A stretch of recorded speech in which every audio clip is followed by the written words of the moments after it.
What is up, ladies and gentlemen? Daily here from Nation Fusion, and today you are watching the Codec pre-show, which is actually going to turn into the actual show.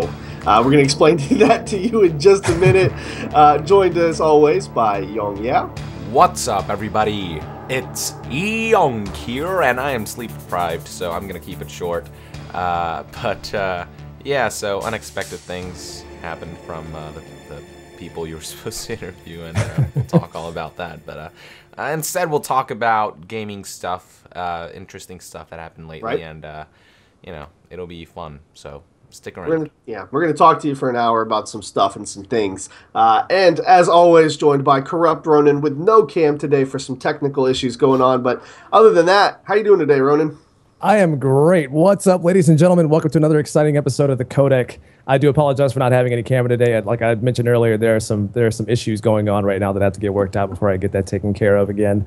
But it's always a pleasure to be here and doing another exciting episode of this. So thanks for having me, guys. Awesome, man. It's the voice. It's okay. It's okay. We know. We got the Ninja Star up there today for you, though. Just to Gotta represent. I appreciate that. Gotta represent. So yeah, we got some cool stuff to talk about. But first, before we get into our news like we normally do in our pre-show, let's explain what's going on. So as always, a transparent person that I am, we had an interview scheduled with the developers of Miscreated. I believe it's Entrada, or I don't know if I pronounced that right. Interactive is the studio. I listed a link to them prior to us going live. We had an interview scheduled today for 3 p.m. It was listed and scheduled in Skype, and then I just received a Skype message from the person that I set everything up with after I asked for the person that we're going to be interviewing. So we talked to their press people to set up an interview with the founder and creator of the game. She said that I hadn't contacted her in 2 days, and she didn't know if we were still doing the interview. Right. We had scheduled the interview for today at 3 p.m., so I figured that's all I needed to do. And this was Thursday that we locked everything in. So it's only been 2 days that we haven't really spoke too much. I don't know. I was working. They were working. But yeah, apparently if you don't talk to them for 2 days, they can't do the interview. So they will not be joining us today, and I am booked for the next 2 months. So I don't know if we're going to get to interview these guys whatsoever. I was looking forward to it. It's a decently good game. It's on a CryEngine, which is to me is kind of unheard of. Most CryEngine games are kind of linear levels because the graphic power of that engine is so good. You really can't get too wide a scale. I mean, you've seen Right. Crysis. Warface is a free-to-play one, and there's a couple other great CryEngine games out there, like Crysis. Crysis was kind of big. The first one was. The other ones are very linear and level-based. So to see something on this scale, I was really excited to talk to them about how they pulled it off with the CryEngine, which I actually love. I like the CryEngine, man. I think it's got a really nice look to it and a good aesthetic. So disappointing that they won't be joining us, but the show must go on, as they say in show business. I'm sure Young's heard that one before, being the theater guy.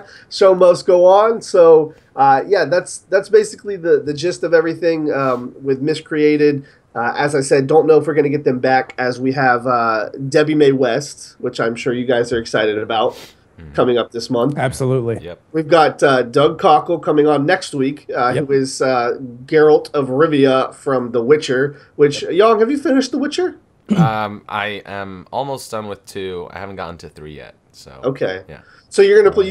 You're trying to play all of them then to kind of get your sequence together. Yeah, I haven't you played play- one. It's good that he's doing. I just couldn't Oh, get so into good? one, so I I was gonna ask you if you tried to play one. Yeah. I tried, Yeah. and I just couldn't. I don't know. There's something about it that I just can't. I can't get into it. 2 is okay. I can get into 2. I played all of them. It's just that, like, when the Witcher 3 came out, it was kind of like, okay, should I go back and play through these games again leading up to The Witcher 3? But trying to go back to The Witcher 1 after playing 2, Yeah. it's hard. Yeah. It's really hard. Yep. Absolutely. And I don't know. A lot of people said, they skipped 2, they went just straight to 3, and they said, they haven't regretted it because that's how good 3 is. Yeah. So and I think I hear it does a good job recapping some of the events that happened before. So yeah, hold it does. on 1 second, guys. People are saying that we're getting some bad echo. Yeah, people are saying there's quite a few people saying that in the chat actually. Check. Yeah. Okay. Cool. I'm all good. All right. So yeah, I wanted to talk to you, Ronan, mainly because I know that you are actually fairly not unhappy, but you have some issues with Doug Cockle's voice acting, and I do. You don't necessarily. Okay, I'm not alone. Okay. Well, I tend to approach it from the story perspective. I try to. Right. I obviously I see some of the same inconsistencies that you guys see, and I've even mentioned it in The Witcher 3. There's some scenes that are like they're a little overacted compared to like how the scene actually plays out. So I don't know if that's technically his fault. Like there's a scene in there where he's at a bar and he says something in like a really upbeat, like hurried manner, and his character's kind of like moving really sluggish and slow. Like its urgency doesn't match his gameplay. So I don't know if that's necessarily his fault, as we've heard from people like David Hayter and Quentin Flynn, that it's not necessarily always you getting to see the final product of what you're facing. So tell us about some of the issues that you had, Ronan. What's the big thing that we're going to have to talk to him about? I think one of the big issues that I have with his voice acting in basically all the games that he's in so far is the inconsistency that he has with a lot of his direction, I guess you could say. There was a scene, especially in 3. I feel like this kind of stands out the most in 3. But there was a scene where he's supposed to sound like grizzled and jaded, and he's a Witcher. He's supposed to lack emotion. That's part of what Witchers are. Yes.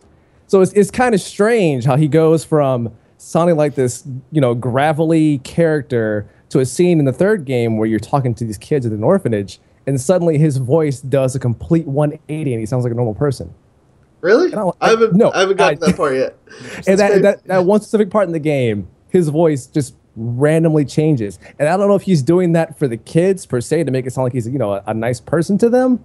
But I noticed that and I'm like, wait a minute, why did his voice change all of a sudden? What happened here? And then, as Pengu posted in the chat, there are segments where you walk into fog in the areas, or poison fog, and he's supposed to cough to represent him choking, and his cough just sounds like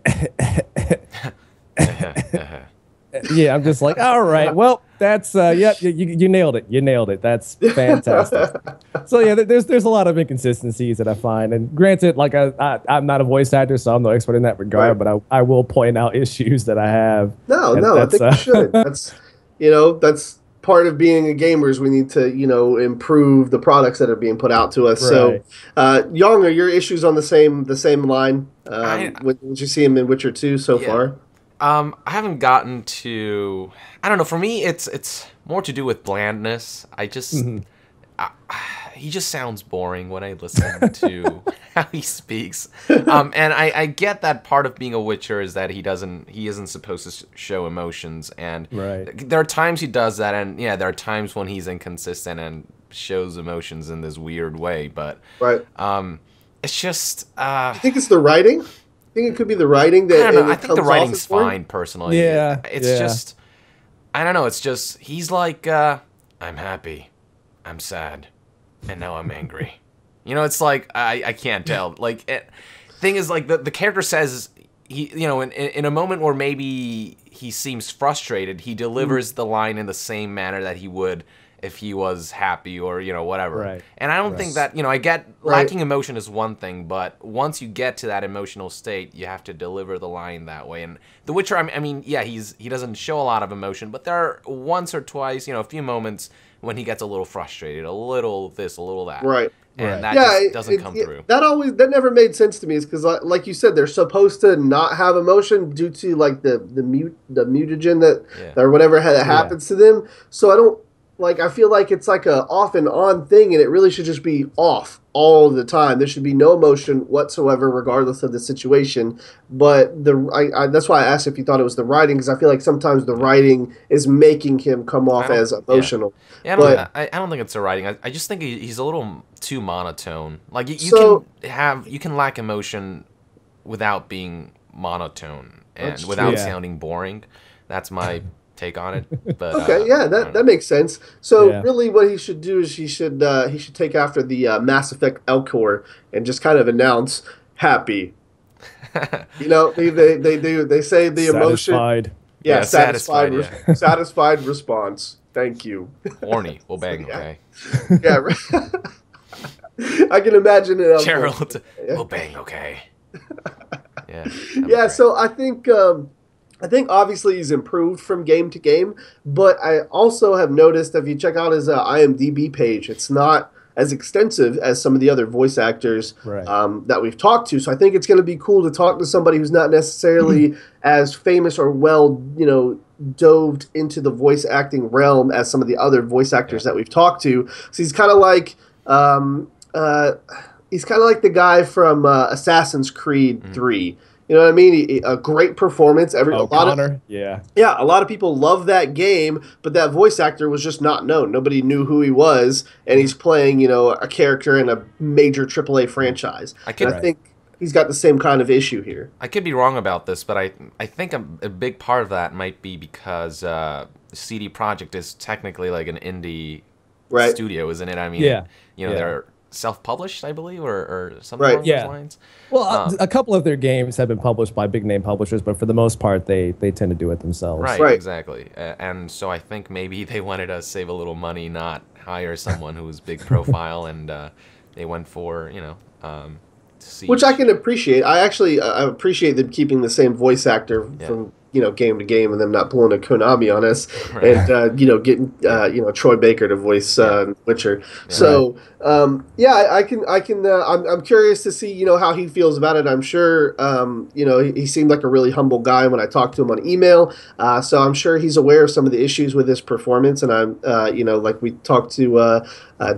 Jim Piddock the other day, and he was like, he wasn't impressed with all of his performances either. But he said, like he said, it's for the fans to decide. So I think that's going to be a fun interview. But to move on, because we did put some time into Doug, we're going to be talking to him next week. We do have Debbie Mae West coming up, which I'm so excited for that one. You have no idea. It's Meryl. It's like, how can you not be excited to talk to Meryl? I'm super excited, not only because she's Meryl, but she's in a ton of other things. Like she's in a bunch of like animated stuff and cartoon stuff, and I thought that was really, really awesome because I can like go back and like see her voices and other things. And like I was saying about Doug, she's got all of this other practice and all of this other like work behind her, where Doug's got The Witcher and like a few other small things. But we've got Debbie Mae West. I'm excited to talk to her about being Meryl and why she chose poop pants. Yeah. So I'm curious. Obviously, she didn't choose them; it was the writing. But I'm curious of her thoughts of if she thought she was gonna end up with Snake or if she thought she was gonna end up with Johnny. I think that would be a really fun discussion. I want to ask who she prefers. Oh yeah. Oh man, that would be great. I hope she chooses well. I hope she gives us the right answer. Hey, there is a right answer. there definitely is, Young, but I think like if I heard that cough that David has in Metal Gear 4, that if I heard that as a girl, I might go with the diarrhea kid. I don't know. I don't know. I thought her performance in 4 was great. I really did like that. I wish she would have been in more of the games. I was really saddened that she was she was such a vital part in 1. Like she really drove that kind of Snake could fall in love kind of thing that you didn't think could happen at the beginning of the game, and then we just never see her again until randomly in 4, like Rat Patrol. Didn't she voice act a character in 2? Not sure. It's a good question. We should check it out. I'm sure she did. Which one was it? No, who was it? Was it Emma? No, Emma was. I think that was Jennifer Hale. Yeah, that was Jennifer Hale. I'm pretty sure she voice acted somebody in 2, or she made an appearance in 2. We should definitely. I don't know, I could be wrong. I don't know. We should definitely check that out. Let's. We'll have our. Was it Olga, or was that also Jennifer Hale? I don't know. Who did? I don't know. I think it was Olga. Hold on. Did she? If she did Olga, I'm gonna trip. I have no. I will flip shit if You she did guys, Olga. you guys do some research while we continue to talk about it. But yeah, definitely is a great voice actress, and I can't wait to speak to her about her projects and things Oh no, like. it wasn't Olga. That was Oh, okay. Vanessa Marshall. Maybe Marshall. we should talk to Vanessa Marshall and see what she's doing. See if she wants to come on the show. Yeah. I don't know. So yeah, we've got a good lineup of voice actors coming up, and I'm excited to hear about that. But to switch subjects, I'd like to let Ronan and Yong talk a little bit about the recent news that's been going on with Nintendo, the head of Nintendo passing. I'm going to kind of refrain from the conversation because I'm a little ignorant on the subject. I don't know who he was or his real impact on the gaming industry. Obviously, I know what Nintendo is. I love Nintendo games, but I haven't really played any of them since Mario or like GoldenEye. Right. And the GoldenEye wasn't really a Nintendo game; it was just on a Nintendo. That was just the last kind of big game that I can remember doing Nintendo-wise. I don't have a Wii. I've never had a Wii. I've never had a DS. The most advanced handheld I've ever had was an SP, and so I'm Wow. not an expert in the subject, and I really don't know his contributions to the gaming community. So I think it would be a mistake for me to kind of comment on it. Obviously, saddened by anybody's death in the gaming community. So my condolences to Nintendo and his family. But Ronan and Yong, I guess we'll start with Yong. Tell us a little bit about. What you know about him and his contributions to Nintendo, Yeah. and your thoughts on the subject. Yeah. I mean, I think he was one of the main guys behind Kirby, and he Yeah. also That's awesome. Yeah, he contributed heavily to Mother, which we know as Earthbound here in Earthbound. the States.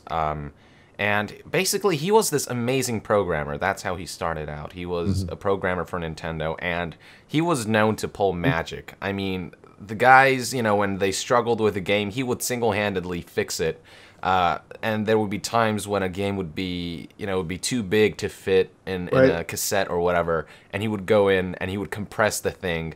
In fact, I think one of the Pokemons was, Gold and Silver. Yeah. You know how it has Johto and Kanto?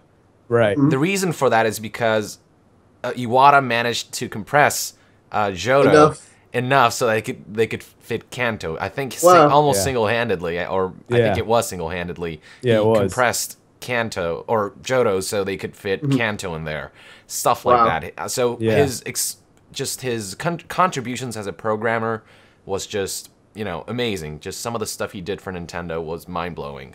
Yeah. And then when he became a president, he was kind of an example of what a good president should be, a good leader. Right. I He was gonna say, there's I didn't know that fact you just told me about he was a programmer. I Yeah. can't recall in the last 10 years looking at companies like EA or Ubisoft or really anybody and saying like their president was a programmer or a gamer before. Right. They're just, guys in suits that, Right. run the company. Right. I had no idea. That's really, really amazing. Yeah, and not only that, I mean, he was just a genuine person. He wasn't the kind of president who only cared about money.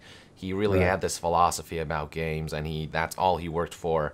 I mean, he's not perfect. I mean, he obviously made some mistakes, and Nintendo with the Wii U hasn't been doing well, but he also drove stuff like the DS and the Wii, which were very successful. Yes. Absolutely. And yeah, the GameCube was something that was kind of left to him by the previous president, and then the Wii U isn't doing that well, so he wasn't perfect. But even in the struggling years of Nintendo, Iwata, he would never fire somebody. What he did was he cut his own pay so Really? he could Yeah. pay the rest Yeah. of the Oh, staff. yeah, he did. Cut his own He pay did. in half Yeah. when Nintendo was struggling, so he could pay everyone else, because his philosophy was people won't produce, the best work if they are afraid of being fired.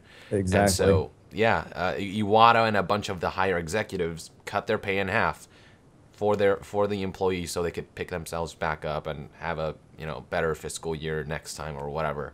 So Yeah. that's the kind of man and president and leader he was. He was a genuine guy, and he was and the kind of contributions he made as a programmer, as a game designer, and as a CEO were just, I mean, it touched the gaming industry and world, and it touched gamers in ways that other CEOs would only dream of doing. So that's that's what I know.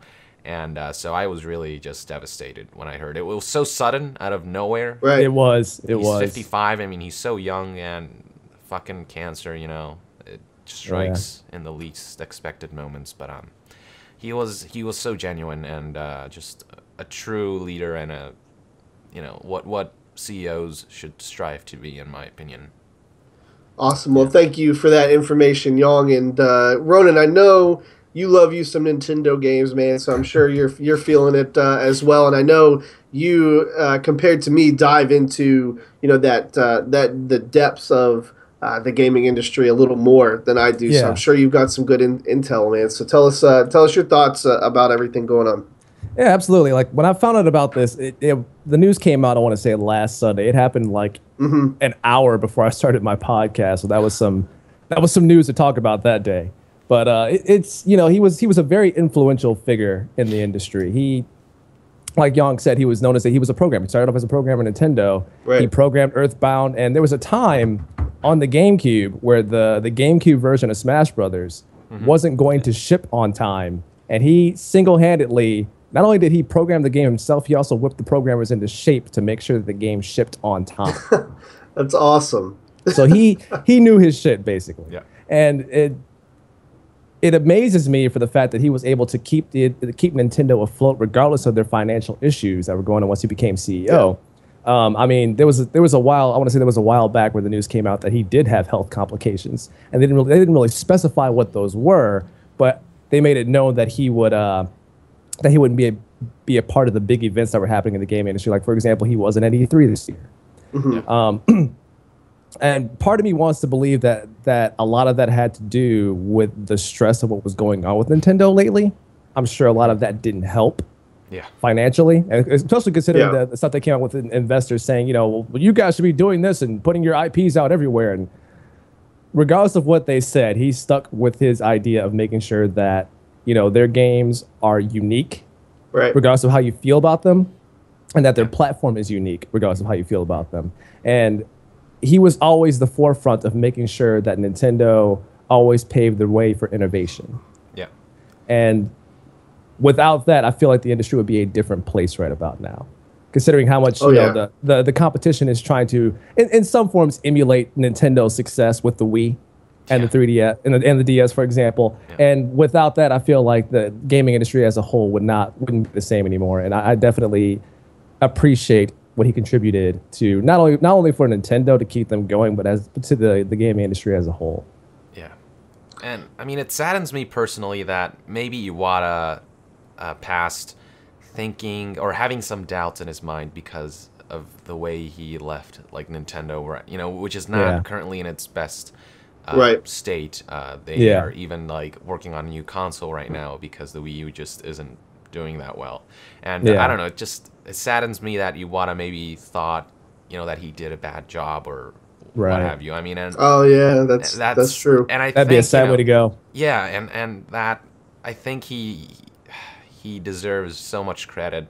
Even if with his failures, I think he went for something that is unique and that no one else would try, and at least it was something that that shaked kind of the industry a bit, and that's inspiring. That he's that kind of guy that would take the risks even if they may not necessarily reap the rewards or what have you. So he was always a risk taker and a very creative and brilliant mind, and I hope he didn't pass thinking, damn, I failed the company or I failed the gamers, because he did not. He more than succeeded in all his ventures, I think. And definitely not at all. Yeah, absolutely. I think if anything you can say about Nintendo, if you don't know about them like you guys do, is I've never played a Nintendo game and been like thoroughly disappointed with it. I can pick up, Mario Karts. I can pick up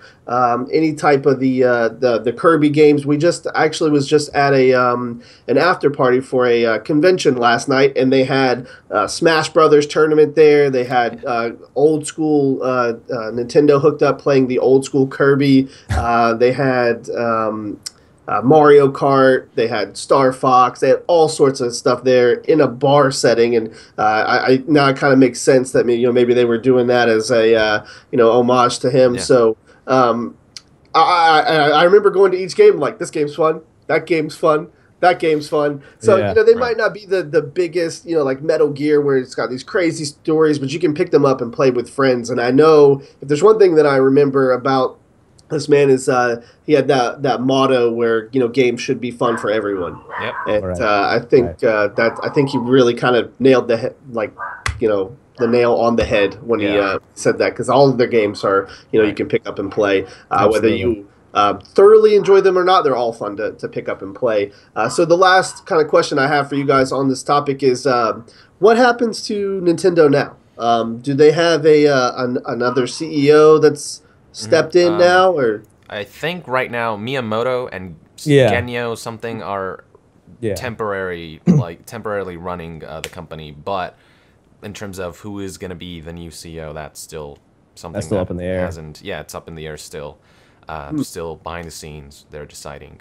So no news on that yet. But any opinions on who should take over the company now? Should it be a succession order where do they vote, or does the next highest shareholder go in, or does the next most popular game creator go in? Then one of the big things that I've heard people, at least Nintendo fans, scream out is that they want Miyamoto to actually take the reins as CEO.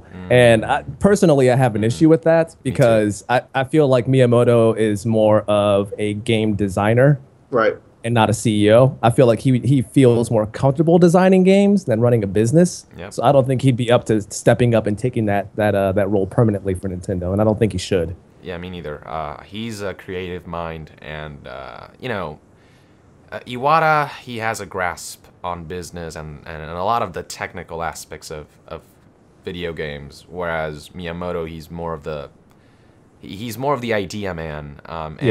CEOs, part of their job is producing ideas, but it's, when you're, when you are a CEO, it's a business. You have to have a business state of mind, and I don't know if that's something that Miyamoto has, and I wouldn't want to lose him as a software designer, as a creative mind, a supervisor to the many people who are being mentored, in case something like this happens where, Iwata dies, or God forbid Miyamoto passes at one point. They need people to succeed them, and that's where Miyamoto comes in to guide these people, and so he needs to be there supervising and mentoring. I just want to see Kojima hop in the driver's seat over at Nintendo. That'd be great. It'll be a different kind of Nintendo. A very dark and scary, full and weird humored Nintendo. But that's the kind of last bit that I had on that subject. So here's to you, Mr. Nintendo. Many people have enjoyed the games and the things that you have produced in your lifetime, and we here at the Codec are deeply sorry for the passing, and hope that anybody affected by it is able to recover quickly, and we wish the best to Nintendo. Any final words from you, Young, on this subject? Just rest in peace, Mr. Iwata. Thank you for everything, and I hope you're watching us, gamers from heaven, knowing that we're proud of you. Yeah. Awesome. And you, Ronan? Yeah, like Young said, thank you, Iwata, for all the influence that you've had on the industry as a whole, and the amount of amazing games that were programmed by you that I played and still play to this day. Yeah. All right. Well, thank you for that, guys, and thank you for the chat for understanding. We wanted to talk about this subject, and we appreciate all the support going on in there. But the show is nearing an end. We've got about 15 minutes or so left, so it's time to get into Metal Gear. Metal Gear. Damn. So let's first start out by you guys were explaining this to me prior to coming on the show. The Hideo Kojima name being removed from box art. As I said to you guys before the show, I thought this was old news. I thought he had already had his name removed and already saw petitions to put his name back. But apparently, you said they put his name back on certain select things, and then now they've removed it all off. And you actually just put out a video, Young, talking about the voice actor Osuka. Otsuka, yeah. Yes.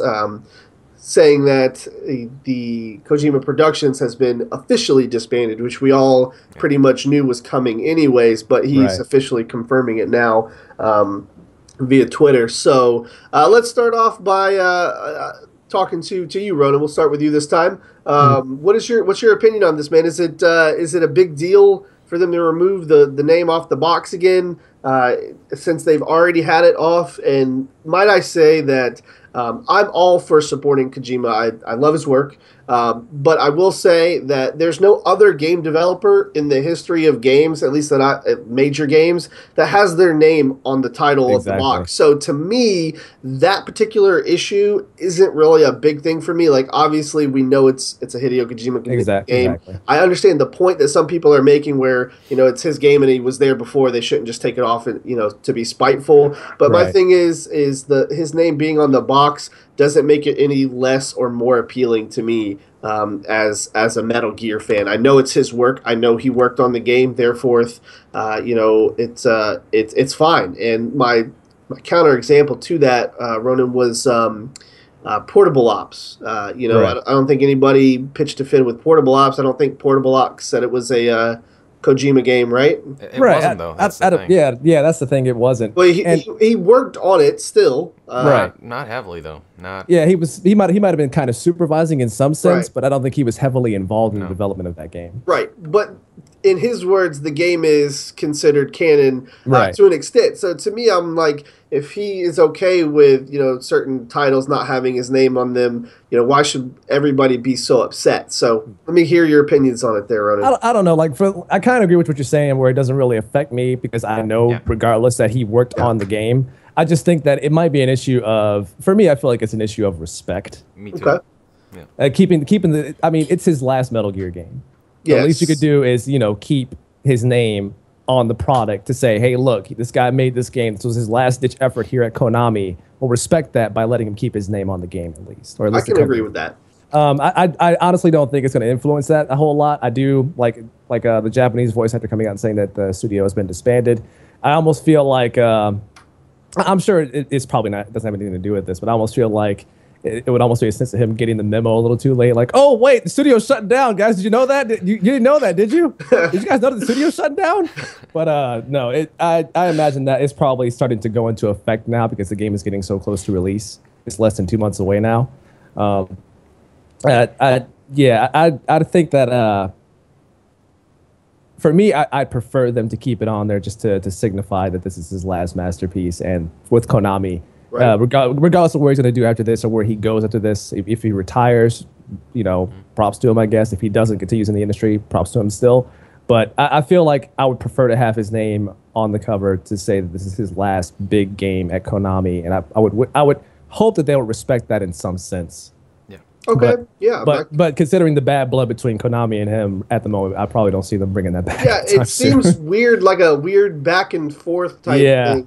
It seems like things are, and I really wish that we could have like an update. Like I can respect Kojima and Konami for not putting their business out in the air, but I think an official statement about what is actually going on would be really nice if they could say something like there's personal differences, that this is why this is happening, but to just not know and then see all this stuff, it's really weird and awkward for the fans because a lot of fans support Kojima, but a lot of fans also realize that without Konami behind the scenes, the game series might not be as popular as it was. So there's a lot of back and forth between that. But was there any other things you had on that, Ronan?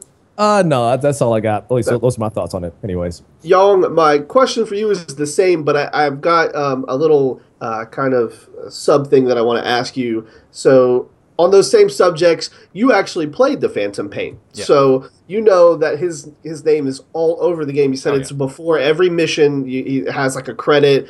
Does that play into any effect for your opinion on whether his name should be on the title or on the title cover or not? And then also, you know about the removing of the logos, the Kojima Production logos, but you actually played the game, and there's a Kojima Productions logo at the end when Kaz pulls his shirt to the side. So let me hear your opinions on all of the all that subject matter. Well, when Kaz pulls the shirt, I think it's a Diamond Dogs logo. No, it's a Kojima Productions one at the end of the.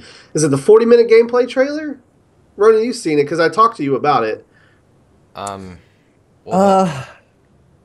don't know, because like usually, most of the time you see him putting like the patch of Kojima Productions on. Yeah, Big Boss does one of these, and then the camera zooms in. That that one. Sorry, that's what I'm talking about. It's at the end of the gameplay trailer where he pulls in. He's got the Kojima. That's a trailer thing. It's not. I haven't seen that in game whatsoever. It wasn't in game. Okay. No. Well, they haven't put that trailer out, right? That's still an official rotating trailer, correct? Yeah, but I don't know. I think I've heard they're contemplating on removing the logo and stuff. So that's what I've heard in the news. Wow. So yeah, like in the final game. So Kojima Productions has been disbanded. So I don't know if they're gonna keep the studio that they tore down. The logo of it.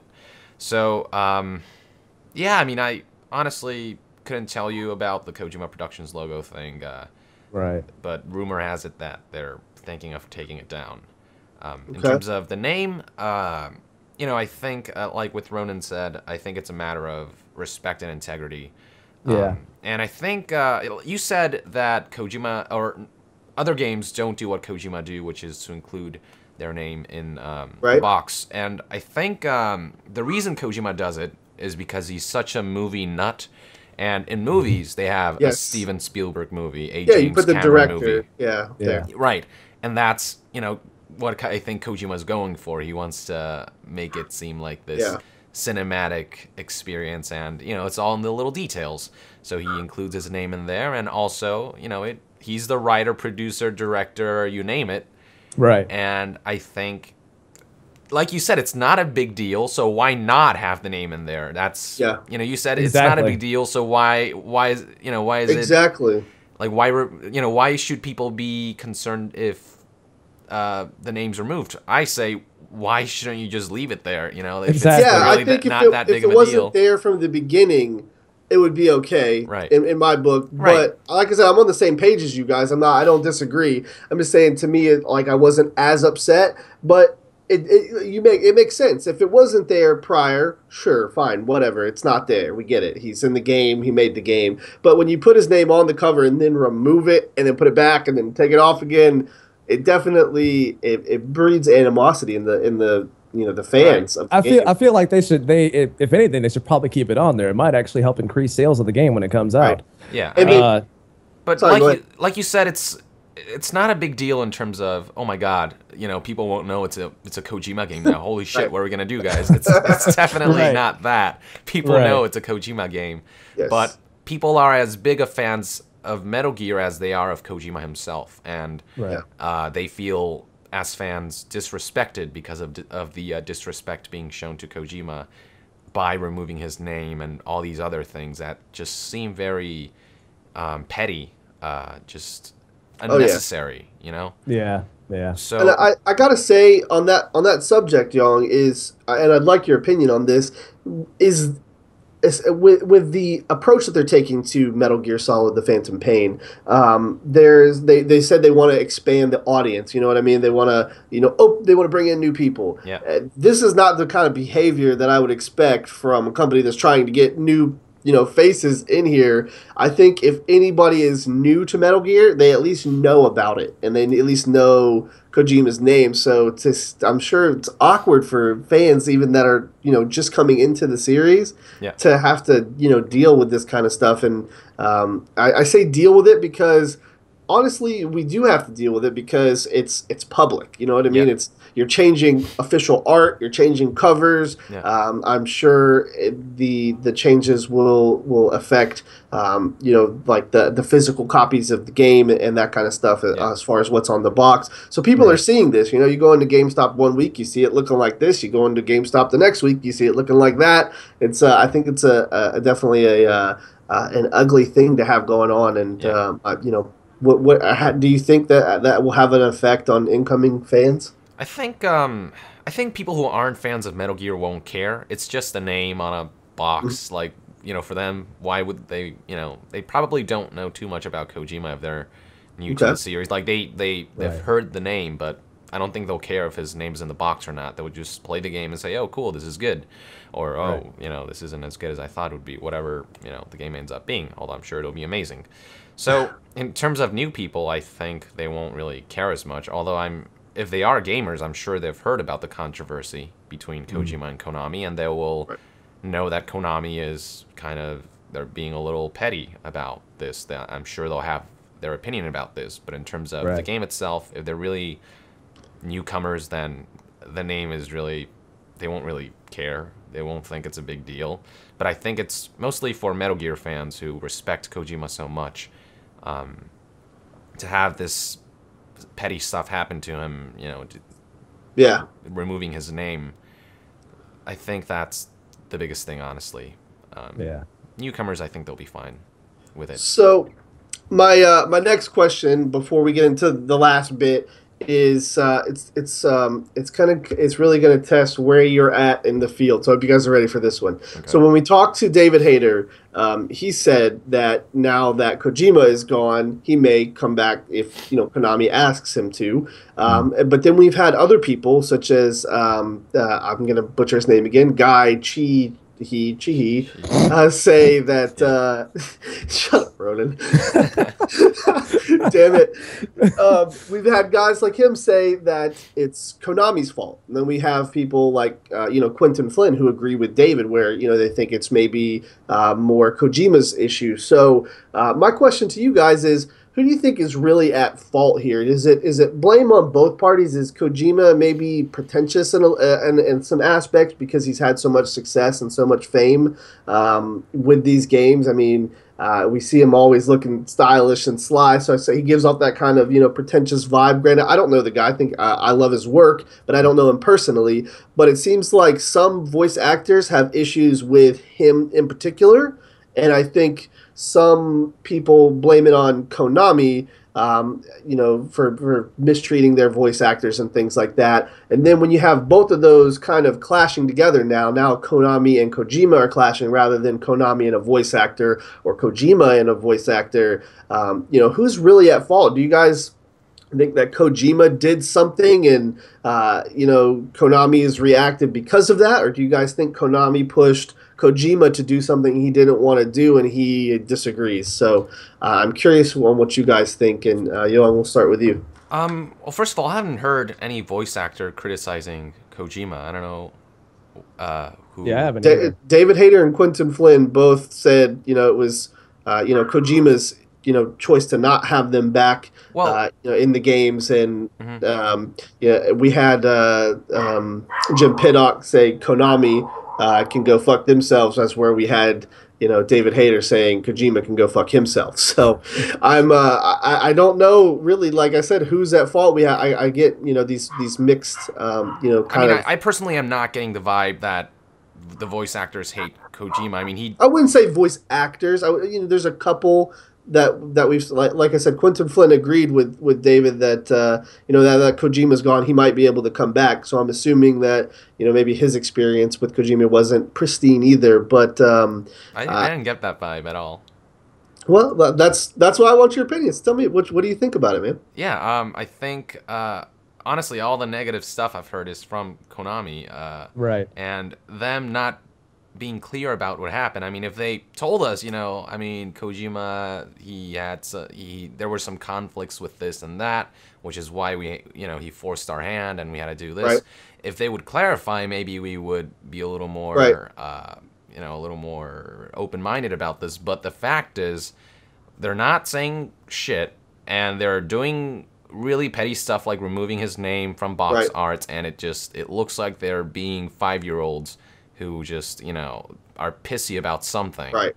And that's why I bring it up, is because I feel like a company wouldn't just do that if they weren't being provoked by somebody. And like I said, I don't necessarily agree or disagree with either side, but I did remember the thing that brought it up was Quentin Flynn said, now that Kojima's gone, maybe they'll bring me back to do Metal Gear Solid Rising 2 or Metal Gear Rising 2. In our interview, actually.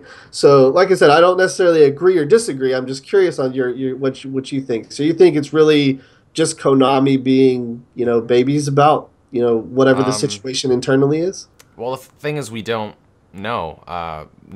You know, Kojima hasn't spoken out about what really happened. Neither has Konami. Right. It's just all I'm seeing is I'm not seeing the any actions of Konami. Okay. Yeah, I'm not seeing anything against Kojima. Like, I haven't heard a single remark against Kojima except that, yeah, he didn't bring back a few of the actors, but that's not bad management. That's just a creative choice. That's just, exactly. Yeah. And that's fine. You know, it sucks the way they let him go, like David Hayter, with, you know, not contacting him beforehand and at least giving him like a send-off party or something. Right. Yeah, that I think, but I don't think that translates to bad management or pretentiousness. It's just, you know, it's a creative decision, and like David said, it happens. You know, he gets fired every, you know, a few times every year because that's just the nature of the industry. Right. So I think Kojima didn't do anything wrong. In particular, I think he could have handled it better, so it wasn't as you know, just here, get out. You know, just, you know, no, we don't need you. You know, that's the vibe, I guess, that some people got, but Konami, on the other hand, it's like they're purposely trying to shoot themselves in the foot by doing all these things that, you know, aren't that big of a deal. Like removing the name from the box art. Again, it's such a petty thing that Kojima deserves, but they're not giving that to him because of whatever it is that they have against him. Right. It's very, I don't know, it just seems childish, whatever's going on behind the scenes. And Kojima, I think he's been handling it cool. He hasn't been saying anything negative. All he's been saying is, hey guys, this game's going to be awesome. We're pouring our hearts out. Look forward to it. Right. That's all he's been saying. And then Konami has been removing the names. They've been doing all these...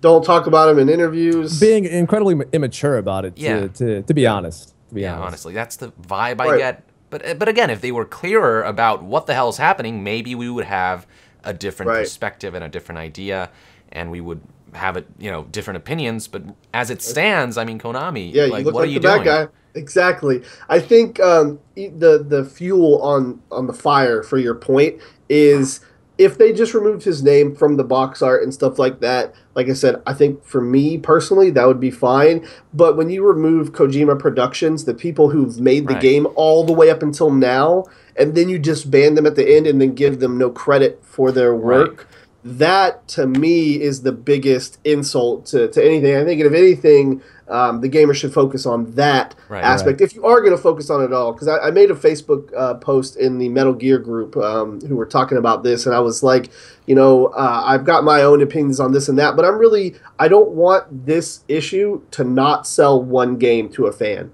You know what I mean? I don't want one fan to not buy the game because of this problem. So I normally don't like to talk about it outside of the codec, and I normally don't like to give my opinions on it outside of the codec because I don't want, like I said, I don't want not one person to buy this game because of what's going on there. This is their last game. They're pouring, like Kojima says on Twitter all the time, they're pouring their hearts into the game. They're really crunching down, and you guys have seen all of the trailers. Young's actually played it, and everybody said they love what they've seen and played so far. So I don't want this issue to like I said, not sell one copy to a fan of the game series. So for me, if I had to talk about it, it would be about this Kojima Productions thing, because like I said, if you work on something for, what's it been, 4 years now? 5 years almost? 5 years, yeah. Yeah, exactly. 4 or 5 years of your hard-earned time as a company, even if your company's disbanded, it doesn't mean like it should disappear off of the game. Yeah, the face of the earth, honestly. I mean,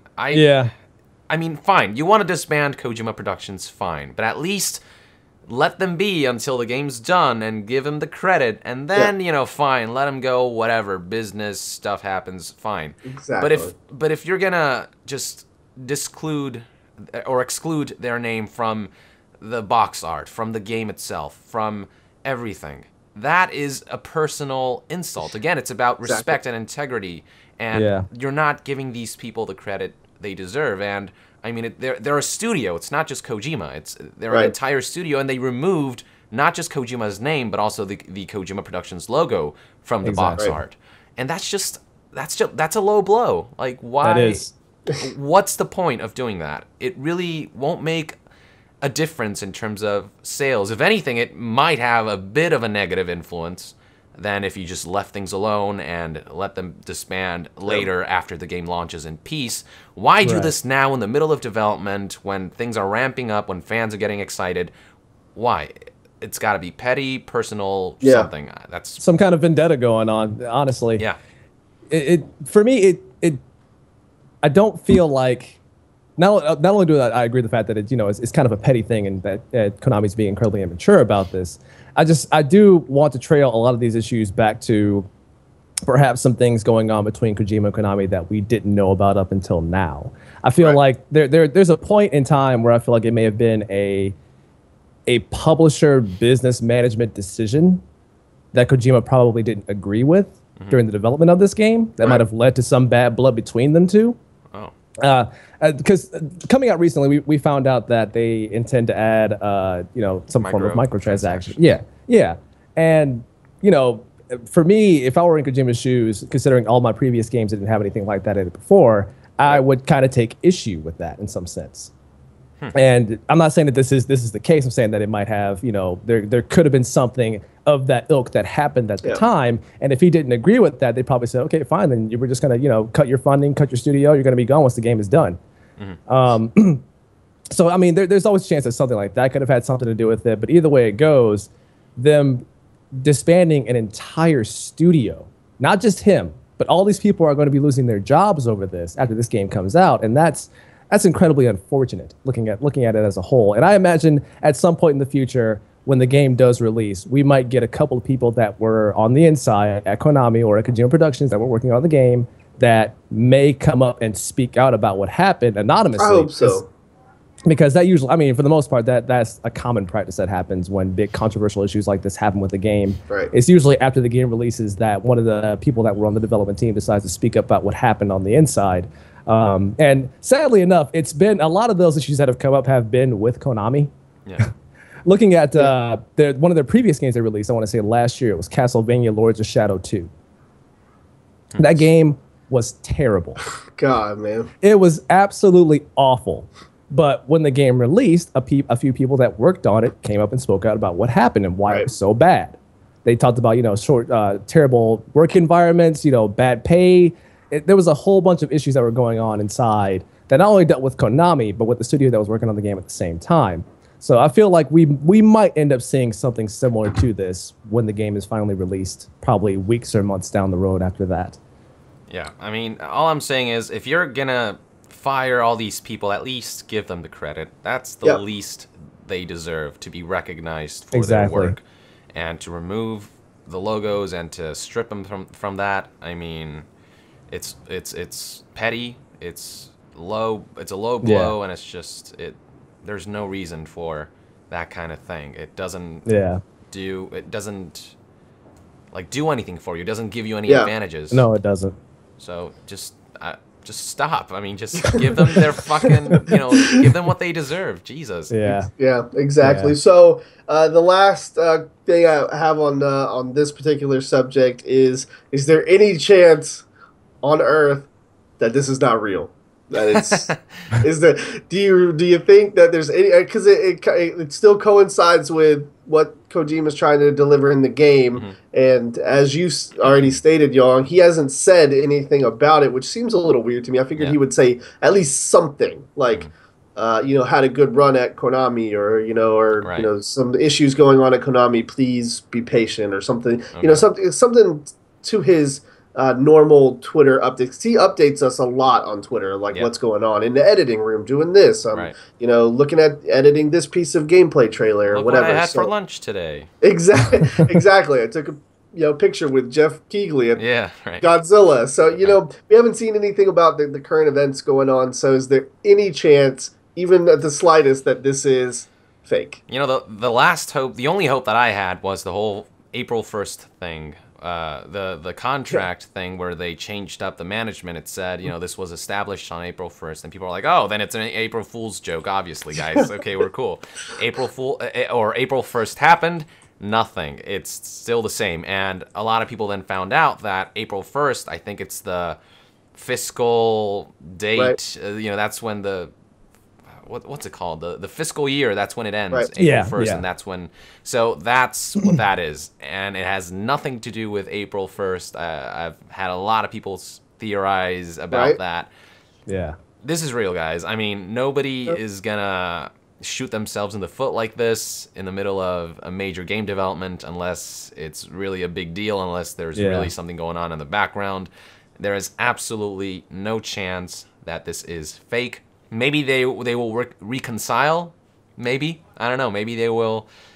I don't know. Konami and Kojima will go to a bar together and share their life stories and forgive I just each pictured other. the building of Konami going to the bar when you said that. Well, the So, Konami president or whatever. Getting extra drunk to talk Yeah. about their issues. Getting extra drunk, talking about their issues, having their own therapy session, and then bam, they're back together. Their relationship has been I don't know, whatever. I don't know. I don't even know where I'm going with this. But apart from that, though, which I think is highly unlikely, this is real, and it's going to happen, and Kojima's going to part ways with Konami, and I think it might be for the better. He's going to be able to do his own thing. It's too bad he won't have a hand in the Metal Gear franchise. I mean, I was really looking forward to a game featuring the boss. That's actually something he had in mind for Metal Gear Solid 5 until he realized that the people here were too young to take something of that magnitude, so he still went for a big boss story. But I think Metal Gear Solid 6 would have been about the boss and her and what happened in World War I. That would have been awesome to see, Yeah, it would but have been very cool. I don't think that's going to happen anymore. But All right. Well, Ronan, your thoughts. Is there any chance that this is a publicity stunt from Kojima's and Konami?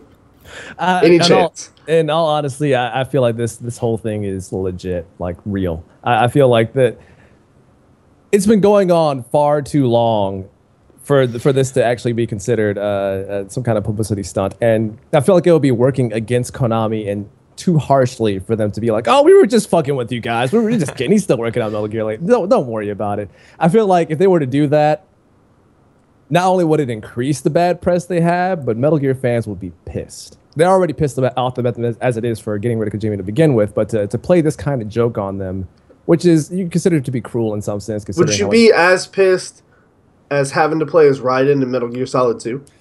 Ooh, that's a tough one. That's what I'm saying. Like, that's my point. It's like, That's a tough one. people would be upset, but people were already upset about having to play as Raiden. No offense, Quentin, because I know Quentin likes to watch our backlogs of the Codex. So, Quentin, I love the game. But regardless, I mean, we still loved the game, regardless of who you played as. I mean, regardless, I had an issue with playing as Raiden as first. I felt like I was hoodwinked, as some would say. But I still enjoyed Metal Gear Solid 2 to the fullest. Yeah. Right. But I feel like this goes beyond that in terms of sticking it to Metal Gear Solid fans as a whole, and to be able to bounce back off of that by saying we were just kidding, guys. It would take a lot of apologizing on their end to make up for that.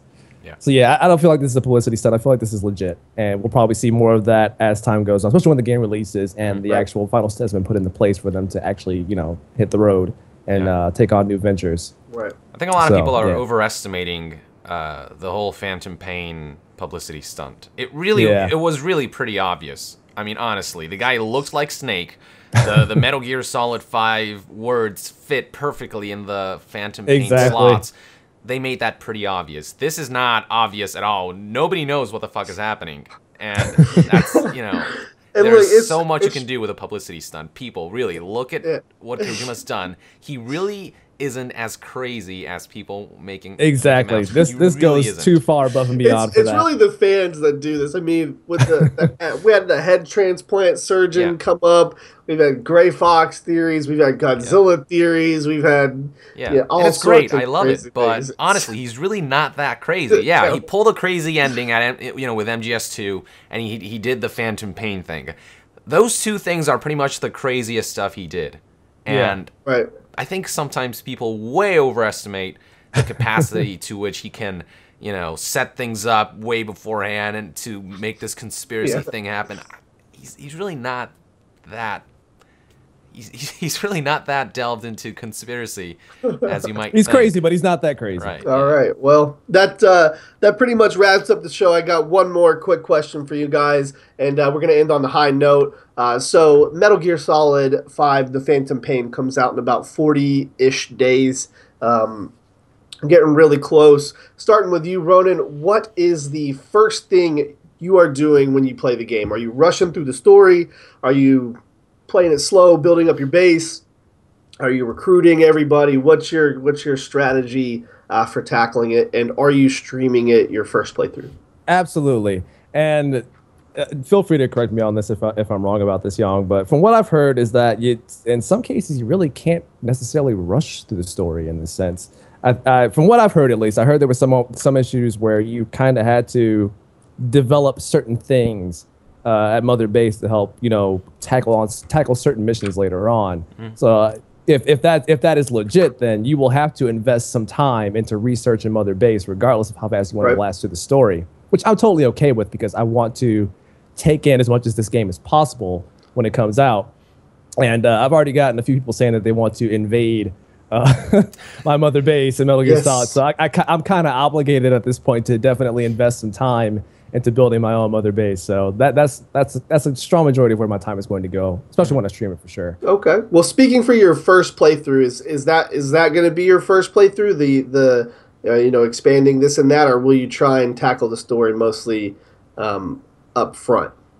I'm going to try to balance it out. I'm going to try to when it calls for it, because I do want to get to the story, absolutely, but I do want to invest into what's going on in Mother Base as well. And I do like the aspect of gathering resources and using those to build new weapons and new tech and stuff like that. So I feel like for me personally as a gamer, features like this and mechanics like this are something that I really want to dive into. So I'll try to balance that out as much as I can. There might be a time it might turn into a Witcher 3 situation where I'm constantly doing side quests and don't do the main story. I don't really know how that's going to go, but and then one week you just bust out the rest of the story. I run through the last of it the last week. So yeah, we'll see how that goes, but I definitely intend to invest some time into this game for sure when it comes out.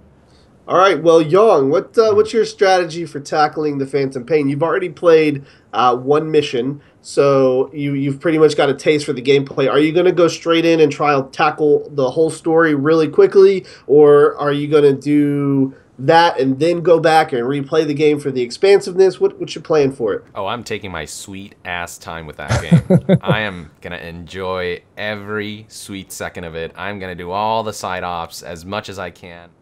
Before progressing through the story, I'm gonna keep it balanced, but for the most part, I want to do everything that the game has, because I'm sure a lot of the side ops will also have a lot of cool Easter eggs, and stuff like that. So I want to do everything, a little bit of everything. Mother Base, hell yeah! I mean, are you kidding me? I'm gonna build my own base. I'm gonna invade the shit out of people, and people are gonna invade the shit out of me because people just the internet. Right. Yep. But a lot of people in the comments are like, Yong, just, get ready for the day of reckoning when Phantom Pain releases. We're going to look for Outer Nation or whatever, and it's going down. So I'm looking forward to that one. And what else? Yeah, but I'm going to, and in terms of play style, I'm going to go for, I guess, sneaky assassin. I'm personally not I'm not that much into non-lethal. I think Snake would realistically kill people if he has to. Absolutely. Oh, yeah. And, I'm sneakily going to kill people. I definitely don't want to go all action, but I don't want to go non-lethal. That's kind of boring. I'm definitely going to snipe the shit out of people using the open world with my silencer, my silenced sniper rifle, and my Hitman-style silenced pistol. And, I want to do a first-time playthrough so people can get my reactions, my just fanboy reaction. Of course. But yeah, no, I'm gonna take my sweet time with everything. There is no way I'm rushing through it. So that's What about you, Daly? I guess I'm the only one that I'm gonna play through the story as quickly as possible. Really? I've got so much like anticipation on what is going on in the story that I think if I have the game in my hands, there's no way that I'm going to be able to deviate from it. Like, I've got to play the story. Then I think after I complete the story, I will go back and do it over again, because I figure if I really try, I think I can beat the story fairly quickly. Like, not, a couple hours, but I think I could beat the story within a couple days, and then I can go back and replay it and then do all of the side quests, because I plan on I'm going to try and get 100% completion, just like I'm trying to do on my Ground Zeroes. So I'm definitely going to go back, but when I first got Ground Zeroes, right into the main mission, did it as quickly as possible so I could see the story. Kind of didn't know it was going to be that short, but I knew. I had no idea. I got it when I got Ground Zero, so it was from the red box. Okay. Because I didn't even know it had come out. Right. There wasn't a huge Ground Zeroes like release thing. Like, I obviously had been watching all the stuff on the Phantom Pain, and whatnot. But it didn't. Ground Zeroes kind of slipped out under the radar for me. So I saw it at Redbox. It's like, oh my, I got to get this game.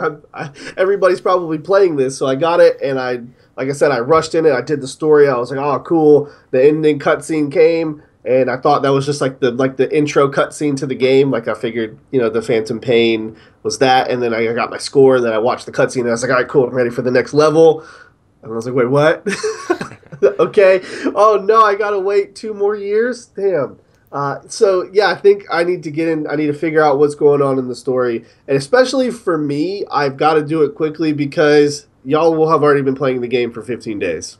So, yep. So y'all will probably be about done with the game. Oh, I'll be done with that game. Yeah, for sure. For sure. I feel like I will be too. Then again, it's like 100 and something hours, so that's what I'm saying. Yeah, I'm underestimating my capabilities. Hopefully you guys, I don't know. I haven't decided if I'm going to just kind of bite the bullet and just watch what you guys are doing, because obviously, Ronan, I watch your stream all the time, and Dong, I watch all of your videos. So I haven't really decided whether I'm going to just bite the bullet and just watch it anyways.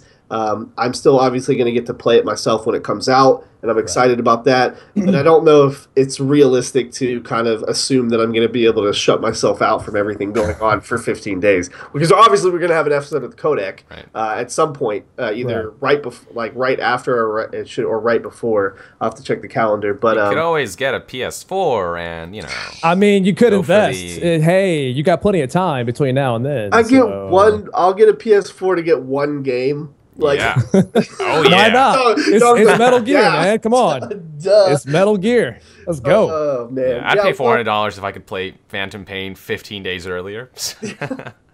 Look, I paid $400 to play Bloodborne. Yeah. Why is the PlayStation $400 still? It's still $400. No way. Because it's selling so well. That's why. Is it really? Yeah. Are you kidding me? If you get the bundles, you can probably get it for like $350. There's some bundles out there that are selling for like a few bucks less. But yeah, I saw some PS4s on Craigslist for like $200 and hit up one of them. Yeah, well, go for it. 400. That's crazy. I had no idea that the PlayStation 4 was still that expensive. Yeah. It's a great console, honestly. It's worth it. Yeah, I played on it yesterday during that after party that I was telling you guys about. It was a very unique thing. I played something called Rocket Soccer.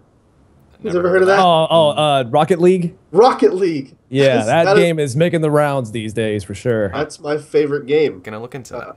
It's soccer with cars. Like RC type it's rocket powered like RC cars that you're playing. It's a ridiculous concept, but from what I'm hearing, it's a lot of fun. It's so fun.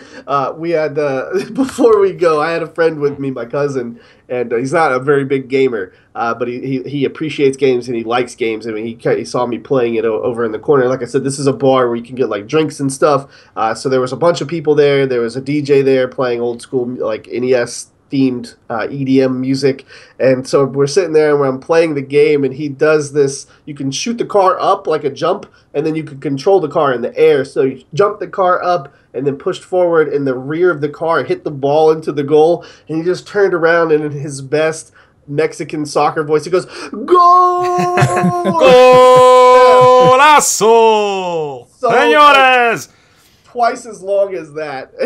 Yeah. The entire bar just kind of looked over at us. And we were like, yeah, we scored a goal. So yeah, it was a really fun game. But yeah, I'm gonna, as far as the Phantom Pain goes, I'm definitely going to have to either bust out the story when I first get it, or I'm just gonna have to watch what you guys are doing and maybe not the ending. I think maybe I can save the ending for myself. Which I tend to do with a lot of games that Ronin streams. I'll watch it, and then I'm like, oh, I'm going to go play that game now. That game looks cool. So, yeah, I've got that's what I plan on doing. And then when I'm done, I'm going to go back and do the big Mother Base thing and see if I can recruit, a full roster of people from Mother Base, which should be fun. So that about wraps up the Codec, guys. It was a great little fun pre-show that turned into the regular show. I hope you guys enjoyed that. As I said, we do have Doug Cockle coming back, or coming on for the first time, this coming up, I believe Friday. It's Friday the 24th. Let me check real quick. Yes. Yeah. This Friday, the 24th, we've got Doug Cockle. The weekend after that, which is the 31st, we have Debbie Mae West. And the weekend after that, we have Guy Cheehee. Something. One day we will get that right. One day. We've got Guy C, which is the voice for James Sunderland. Yeah. Right? That's what we confirmed. Yes. Confirmed as James. Confirmed as James Sunderland. We've got him coming on to talk about his work in Silent Hill. So I hope you guys are excited for that lineup, and then we've got many more guests planned for you after that. Hopefully Heather Haley, Lori Allen, and Kimberly Brooks in the works as well. So we've got a couple of female guests. We've got a lot of female guests coming on, which is good. Yeah. So that's the interview schedule. Again, I apologize for the kind of short notice on the episode today, but hopefully you guys enjoyed sitting here talking with us. Hopefully your fan theories are going crazy here in the chat, and you guys can take some good stuff away from what we said today. And obviously our salute to Mr. Nintendo as well. So thank you guys so much for that. Ronan, any last thoughts, words, goodbyes? Absolutely. I am excited for the Doug Cockle interview next week.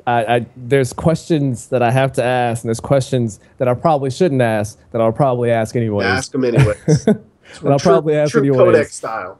Absolutely. And I'm kind of curious to see what other work he's done outside of that. I mean, it would have been nice to hear about him doing work in a Witcher TV show, which actually exists. There was a Witcher TV show in Poland that they made a long time ago. I think it was based just called, on the game? It wasn't. I don't know. It might have been based on the Witcher novels. is actually the novels. Yeah, I think it's based off of novels, and I think it was just called.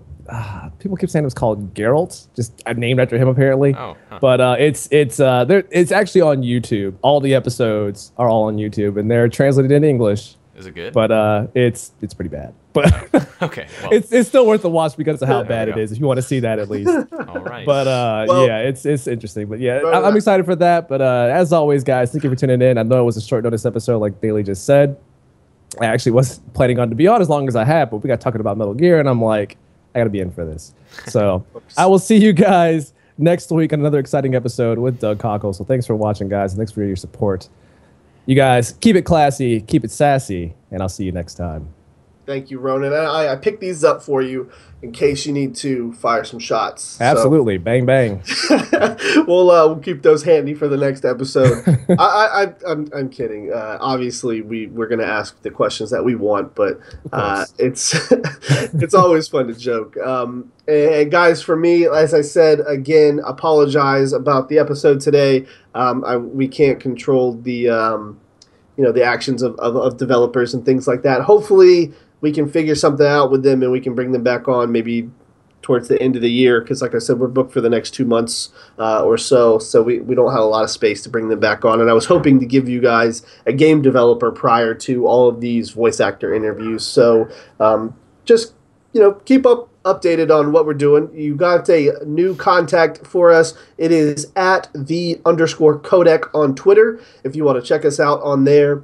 Ronan, Yong, and myself all have access to the Twitter account. So if you tweet at us, one of us will see it and one of us will respond. And if it's a specific question for one of us around here, we'll be sure to let the other one know. Granted, if it's an actual question and not just a random fandom thing, we try and respond to everything as far as questions go, because some people have questions about who we're bringing on and whatnot as we kind of work out the infrastructure of the codec. Which is the last thing that I want to say is we now have a Facebook page. Just got it worked out yesterday. I'll be sending some links in the chat after the show is over. So stick around if you want to keep up on what's going on with the codecs. Like I said, infrastructure, where we're going to get some scheduling stuff put out so you guys know when the shows are and you'll have better notice rather than me just putting up a random video or tweeting it randomly about it on Twitter. We're going to try and get you guys some solid information on when and where the codec is taking place as we grow and expand. So thank you guys so much for watching. From everybody here at Nascent Fusion, we appreciate it. Y'all? Yeah, well, thank you for tuning in, folks. Again, apologies for the short notice. And before we leave, I want to ask, have you guys watched the trailer analysis? I am at the very end. I had to pause it before I came on here. I really wanted to talk about the trailer analysis. Yeah, I still got to watch it because I've been busting my ass with the podcast that I was trying to edit. Yeah. That I had nightmare issues to work out. Be sure to get popcorn because that shit's long as hell. Oh, man. Yeah. I really, really wanted to talk about it. I don't know minutes. if you guys have time to do that. Runner, are you out of time? Oh, no, you want to talk about it, go for it. Young, are you out of time? You got a few minutes? Yeah, I got a few minutes. It's fine. Let's talk about it then real quick. Look at that. Everybody that stayed to the end of the show, man. You guys get the treats. I tell you what. Every time, because we always end up doing a little something like this. So, Young, the trailer analysis was great. As Ronan said, he hasn't got a full chance to watch this. I don't want to spoil it Please for him. don't. But we'll talk about some things that were pretty obvious, if you don't mind. So you teased a little bit about the infection theory that you had out there. So tell us if you can a little bit about it. Do you think that this infection, that's going on is it produced by Skullface and then kind of injected or spread to these other people? And then what do you think are the means for transportation of the virus? Do you think it's like if you get bit? All right, thunderstorms. Here we go. Well, that sounds scary. Oh yeah, it's getting pretty bad over here. Do you think it's spread via like a bite or like I know in the crashed scene with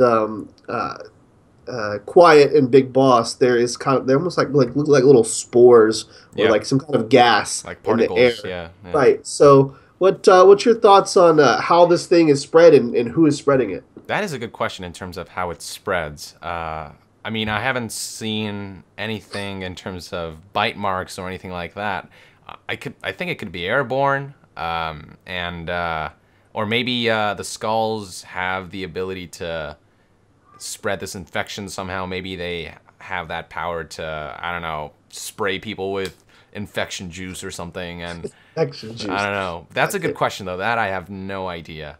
All I know is that just in terms of the eye color, the shade of the eyes on the skulls and on all these other characters, the African man with the weird lung tissue. Yes.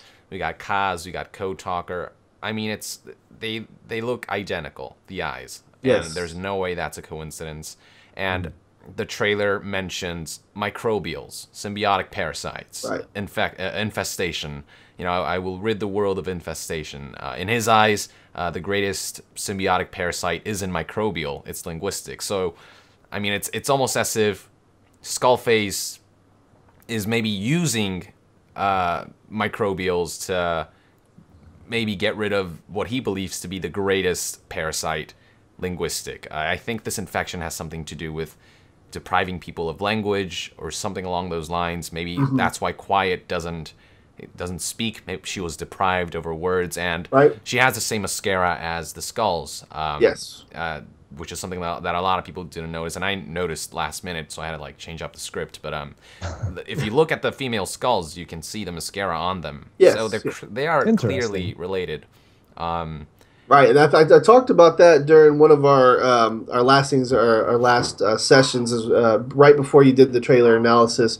We talked a little bit about maybe Quiet was like a failed or not yet completed skulls, which is definitely interesting. With the mascara, I'm like convinced that's right. That's the case. Yeah. I'm curious what you guys think. We'll start with you, Yong, since you just had the video come out. What do you think this infection actually does? Because we see Kaz with the same kind of eye shade, but he doesn't seem to be acting weird yet. Obviously, it could be like the start of it. It's a really brief scene, but he seems to be standing fine. He doesn't seem to be bent or hunched over like some of the skulls that we've seen. Do you think?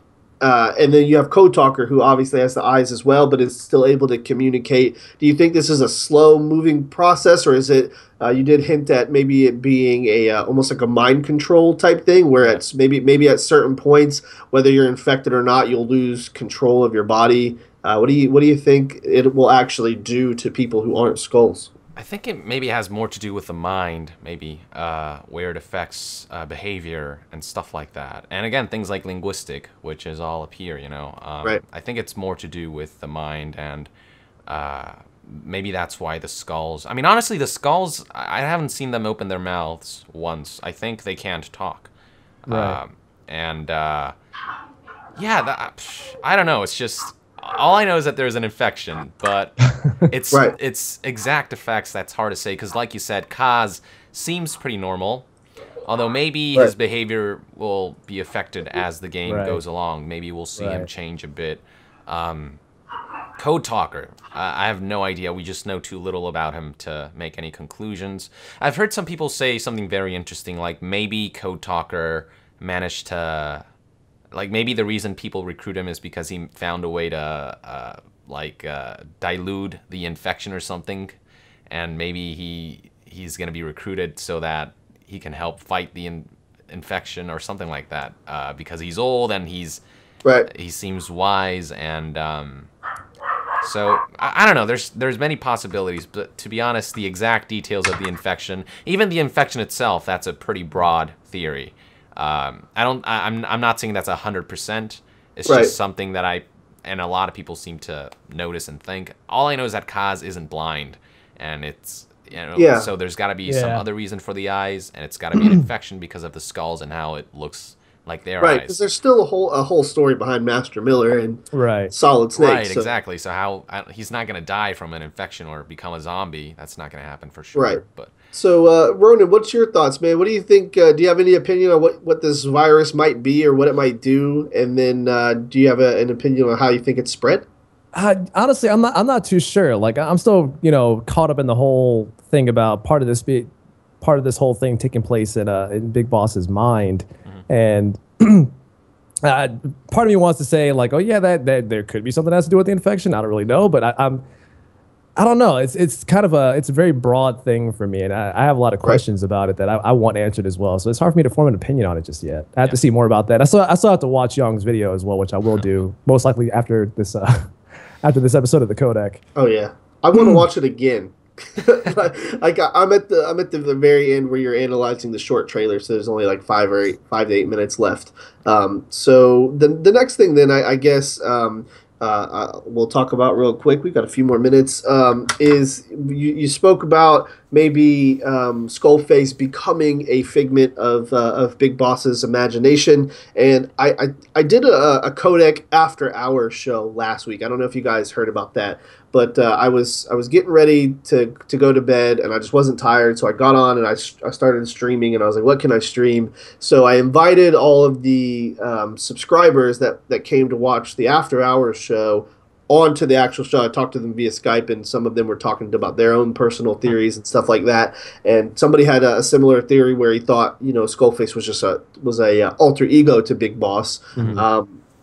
But the more I hear and see about things, the more it sounds plausible. I disagree with the theory. I think Skullface is his own person. Yeah. And I kind of tend to agree with Young, where if maybe Skullface is killed or something does happen to him, he becomes kind of like almost like in Batman.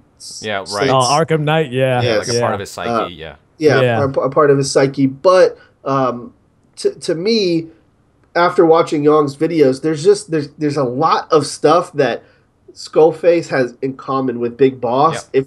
If you look at the context of what's being talked about, when he says he was a child, he was moved from post to post. Yeah. That's similar to Big Boss Right, being in with the military. each master, he changed, his behavior changed, and with each Right. change, he changed too. That's Big Boss. He started out as a regular army guy, then the boss, and then the Major Zero, and then like his masters changed, and then as time went along, and His sense of right and wrong changes his as well. sense of right and wrong. Exactly.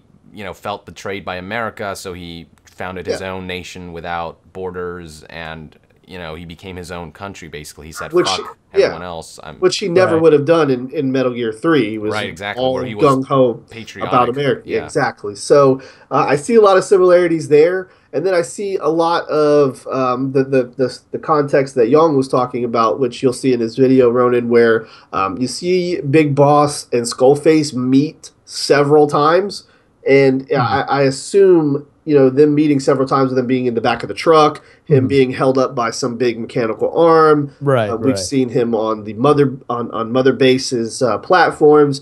If they haven't killed each other by then, there shouldn't be any reason why they're getting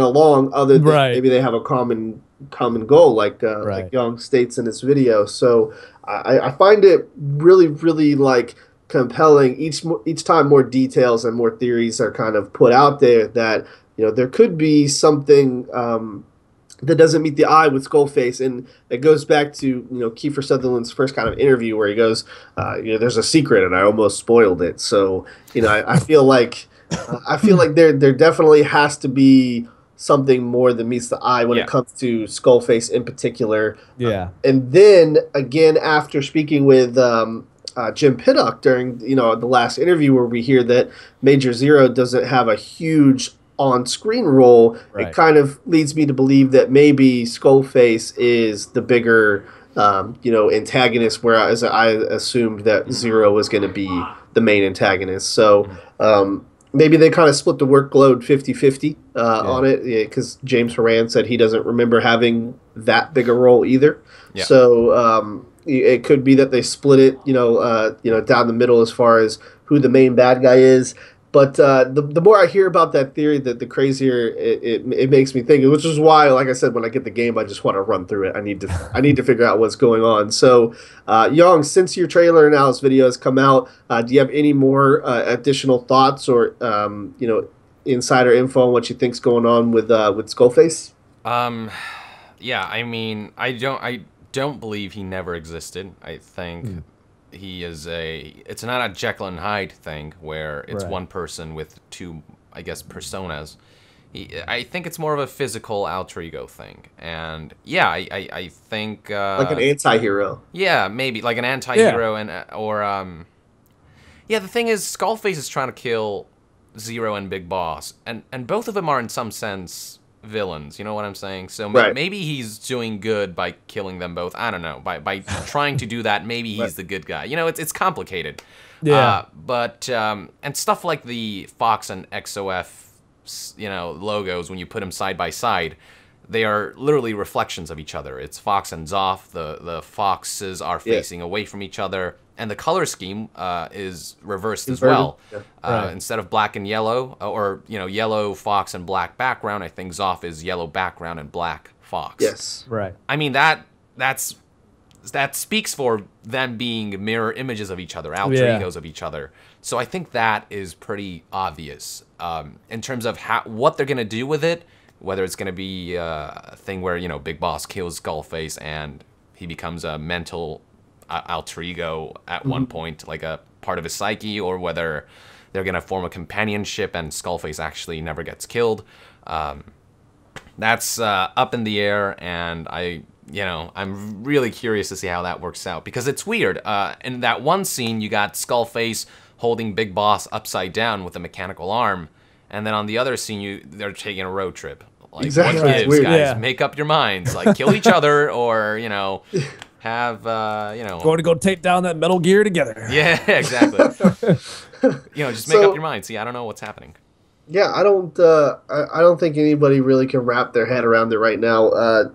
Ronan, what are you thinking, man? Do you agree with the theories out there that it could be a figment of his imagination, or do you think that it's a solid person?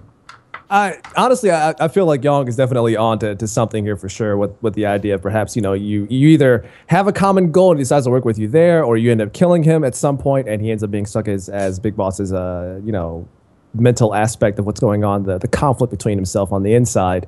It definitely makes sense. I do agree that it's a little weird for them to be at each other's throats one minute and then buddy the next, without some sort of context behind it that would be along those lines. Especially having played, Batman, where part of that was a big aspect of that game, perhaps more than I wanted it to be. So no, I do agree with a lot of what Young's saying, at least the theories behind that, anyways. I have seen some other theories out there with them saying that he never really existed to begin with, and I don't agree with that because I feel like he has too much of a major role in what's going on for him to not have existed in the first place. There's too much. He has too much impact of what's happening in this game and what happened in Ground Zeroes, for example, for him to not have existed in the first place. Mm-hmm. So I do think that. Oh, go ahead. What are you saying? I was going to say he actually physically interacts with people. He literally, like in Ground Zeroes, he takes the weird gun thingy from the XOF guy and erases the XOF logo. In Phantom Pain, there's actually footage of him grabbing Huey by the collar and throwing him to the ground in the short trailer. Ghosts can't really do that unless, it's Kojima's weird version of a ghost. If you want to get into that territory about Some people have stated that it's actually Big Boss, as they think Skullface is Big Boss, and that he has this, I guess, other contingency of troops, and he leads his own attack on Mother Base, and he sees these things as perceived like differently, like he sees the inverted XOF logo as it's actually his Fox logo, and he's erasing it off the chopper so that they didn't know he was coming back to Mother Base. And then they said that he kills people at Mother Base because he's imagining them as Zoff people, and he's at some kind of weird, just kind of mental crazy. But how does he get on the chopper, go away, and then end up on the cliff? I don't know. That's what I'm saying. Is that there's holes in this. Can he teleport Goku style? Yeah, right. It makes no sense to me. So I tend to think that Skullface is a real person. Yeah. I think as far as the main thing that's been going on is there's a scene on the Mother Base where it looks like he just kind of appears there. Yeah, and that's big. My thing for that is I've seen. On rigs like that and aircraft carriers and stuff is there's elevators, and it looks like maybe he might have taken the personal elevator right in front of the Metal Gear. Maybe he's coming up from the personal elevator in the scene. So I mean that it could be like Young stated, it could be a camera, just a weird camera trick. That could be an optical illusion, honestly. Right, but I guess we have to wait to see. I'm super excited. When a game can, produce theories and stuff like this on a consistent basis, it's going to be a good one. It's something special. Yeah. Exactly. So, to wrap up, Young, is there anything new developing on these analysis that you're doing that you can talk with us about before we get out of here? Yeah, well, I forgot to make that connection to 1984, the novel. And that's actually pretty big because 1984 actually deals a lot with using linguistic to control the world. They have this language system in there that simplifies words so that it reduces the ways in which people can express themselves. I think it's called newspeak in the book, or doublespeak or something like that. And they basically take words and reduce their amount and their meaning so that people can only imply so much through their speech, so that they can express themselves less, and so they forbid certain words and whatever. So I think maybe that stuff plays a lot into what Phantom Pain is going for, with Zero saying, he's going to unite the world through linguistic and stuff like that. Because language is obviously a huge part of the game, which we didn't know until this trailer. But yeah, there's a lot to 1984 that relates to Phantom Pain, the whole dystopian world world under one rule, stuff like that. So I'm gonna dive into that and get it out for you guys. But yeah, that's pretty much what I've going on right now, and I'm gonna try to analyze the gameplay before the game comes out. I don't know if that's possible at this point because we have 40 days, but I don't know. I should be able to do something there, but. Yeah, I mean, a lot of stuff coming, and can't wait till Phantom Pain comes out. That's when I'm really gonna die from sleep deprivation. But it'll be worth it. Yeah, I'm super excited about that. So before we leave, are you guys ready to hate me? Because I'm fixing to drop a bombshell on you. I don't already? No, I'm kidding. I got The Last of Us. It's not that good. What? It's really not that good. Okay, wait. Slow down. Okay, what is it that you don't like about it? Let's break that down first. It's not that I don't like it. I didn't say I didn't like it. I do. It's okay. No, I'm asking what you don't. What's leading you to say it's not that good?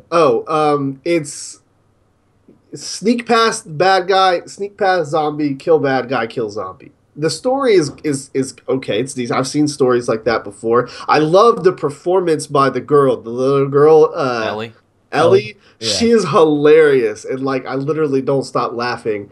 Troy Baker's performance to me wasn't amazing. What? Daily, what are you saying? What is happening today? They said he's from Texas, right? He doesn't sound like he's from Texas. It's a good game. Did they actually say he's from Texas? I don't know if they Southern. said that. I don't know if they said he's from Texas. I don't think they said he's from San Antonio. Oh, really? Yeah, if you watch if you pay attention to the start of the game, it's in San Antonio. Because when they're escaping, you can see the street signs and stuff like that. Okay. Or Houston or something like that. Houston or San. It's in one of the major cities in. It might have been Houston. Looking at it now. Oh, I think it's Austin, Texas. Austin. Yeah. Austin. Okay. Austin. Yeah. There we go. Yeah. So I didn't buy the accent that he did. I feel like it didn't do bad. I just there was a guy in there who sounded Bill, who sounded way more Southern than he did. Oh yeah, Bill. Like I said, I don't want people to. I don't not like the game. I think it's cool. It's really linear. I didn't think it hasn't wowed me yet. I haven't completed it. I'm very. I think I'm pretty close to being done. I just I'm in a sewer with a black gentleman and his son. Oh no, you're not close to being done. Jesus, man, you're not even. Are you kidding me? Got a ways to go. Jesus, that's not even a quarter of the game. I've been playing the game for 2 hours. It's not Ground Zeroes, man. No, man, you got a ways to go, dude. A day, I was 2 hours a day. You got a ways to go. You got a long way to go, all right, man. So back on it, I like the game. Like I said, I just like if there's more mechanics that I just haven't got to yet, then maybe I'll be a little more happy. But right now, it's sneak past the bad guy, sneak past the zombie, and it's pretty easy. It's pretty easy to do. I like the picking up and throwing things. That's pretty cool. I hit some dude with a brick yesterday, and Ellie jumped on his back and stabbed him. That was cool. I like that kind of stuff. But I'm waiting for where all the hype is. So you guys say it's coming. I should just be a little more patient and keep playing. Just keep playing through it. I wouldn't say to be anticipating anything. Just play it through to the end and form your opinions there. I like the story. Sorry, go ahead, Young. I mean, if you don't like it at this point, I guess I don't think you'll like it by the time the game's done. I said, I don't not like it. It's not a bad game. It's just whenever I posted on Twitter that I had never played it, and a bunch of people, 8-9 people, commented immediately and were like, "You need to get it and play it," because I just got a PlayStation 3. So that I could re-record my Metal Gear 4 stuff because I lost all my footage for it. I started playing it. It definitely, like I said, it's not a bad game. It's a good game. I just haven't found that game of the year hype from it yet. So maybe it just like Ronan said, it'll just take a little longer. But the performance by Troy Baker also, like I said, it wasn't. So far, it's not stunning. It's good. I disagree, man. I think that's his best work. You can disagree. That's why I have you guys here. You guys are the. I will say he does a good job of making it not necessarily sound like him. Like I will say that there's a lot of roles that Troy Baker does where you can say, "Yep, that's Troy Baker" right off the bat. Right. There's a lot of roles that he does that we can call him out immediately. This one, you can still call him out a bit, but it's not necessarily as prevalent as it is in his other roles. I'm going to tell you right now, the one thing that I do appreciate from him is the tone differences. Like when he's like, there's a couple scenes where something had just happened, and he sounds like he's like out of breath from it. Like I don't know if he did the voice work to the video. Our interview was like 8 minutes long, so we didn't have time to ask him about any of that stuff yet. So hopefully, I think he motion captured along with it as well. Yeah, he did. Yeah, he motion captured as well. So that could explain some of that as well. There was no facial capture, but they animated based on what he did with his face. But in terms of the body capture, that was based on Troy. Yeah, I gotta say, definitely that's very strong so far. And like I said, with this, the reaction to certain situations is really good. But like I said, just haven't been wowed yet. If you guys said I'm not a quarter of the way through the game yet, so actually that might have been an exaggeration. I think maybe like halfway, maybe I don't know. Yeah, about halfway, I'd say. Yeah. Okay, so about halfway. So I still got the back half, and usually the back half of these kind of games are the best. So I'll reserve my final judgment until then. But like I said, good game.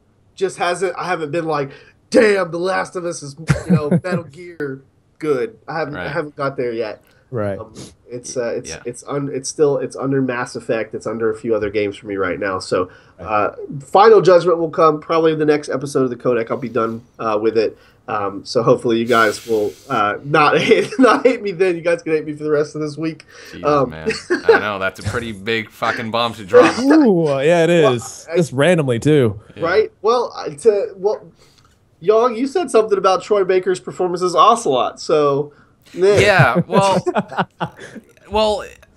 the trailer, it's weird. He puts on this weird Southern accent in the trailer. He sounds like he's from Texas there. Right, exactly, which is weird because when you look at other footage of Ocelot, he has this American accent, and he has this gruff voice, now go, let the legend come back to life, pretty whatever. Good. Now he's just like, time and again, Skullface, blah blah blah blah blah, and I'm like, wait, what is that? Troy Baker? I think I noticed that too during the gameplay video they released recently, where he was talking about snipers. First time I watched it, I didn't recognize him. I thought it was somebody else, and then people pointed out it was Troy Baker, and I'm like, wait, that's Ocelot? That's weird. Yeah, he sounds a little different. It's weird. I don't know. I love the impersonation. That was hilarious. Yeah, wow. It's weird. I don't know. I might make that the intro to this episode since we don't have a guest. Yeah. I might make that the intro. Wow, that was funny. But yeah, so I mean, as far as The Last of Us is concerned, I'm going to finish it up. Hopefully, if I'm at that point where I told you guys, maybe I can finish it today if I try. But we'll see what's going on. As I said, the next episode of the Codec will be next week on the 24th. We'll be talking to Doug Cockle from The Witcher 1, 2, and 3, the Geralt of Rivia, as he's known. So once again, outros, Ronan. Thank you guys for tuning in. So happy to get a nice long conversation in about Metal Gear and what's been going on in the industry these days. And I appreciate you guys sticking with us long through the end, even if we said we were going to end earlier. But outside of that, guys, once again, I am Corrupt Ronan, so thank you guys for watching. You guys, keep it sharp, keep it sassy, and I will see you all next time. All right, and as I said earlier as well, from everybody at Nation Fusion, thank you guys so much for watching. Yong, thank you for taking a few extra minutes and talking about your trailer analysis and letting us know what you have going on in the future. We definitely appreciate it. The last disclaimer is, I see the chat's asking, Miscreated said that I didn't confirm with them or something like that, even though we scheduled the day for 3 p.m. today. They said that they needed more notice, even though we already... I don't know what's going on. You said, like, that sounds good on the chat. Like, yes. That's a good date and time. Let's do it. Yes. Yeah, we talked about it. I emailed them a list of questions that I had, just like as we do with every other voice actor or game guest. We emailed them a big list of questions. So they had the list of questions. They had my confirmation on the date. And I even, like I said to Young and Ronan, I tweeted at them several times via the Codex new Twitter, which is at @the_Codec. If you want to give us a follow. So yeah, I confirmed about as much as I can without calling them every couple hours, being like, "Hey, we're still good." So hopefully we'll have them maybe towards the end of the year, as we're booked for the next 2 months with voice actors. So Miscreated is not coming today. Granted, maybe you should. I'm not mad at them, but maybe you should still check out their game. I guess we're not going to cover it here right now. So yeah, that's the deal with Miscreated. We decided to talk to you guys about some things going on in the gaming world, which is what we do when we don't have guests anyway. So big thank you to Young and Ronan for taking some time out to do this. I know both of you didn't plan on being here for the interview anyways, so I appreciate you taking the time to do it for the fans. So Young. Yeah, you can actually say goodbye this time. Yeah, well, thank you for tuning in, folks. I apologize for Daly's behavior today in regards to Last of Us. It's, he's usually not like this. It's a bad day. It's just one of those. He forgot his medicine today. It's okay. Yeah. Just, forget you ever heard that. It's fine. He loves the game. Trust me. He told me all about it, yesterday. So, yeah.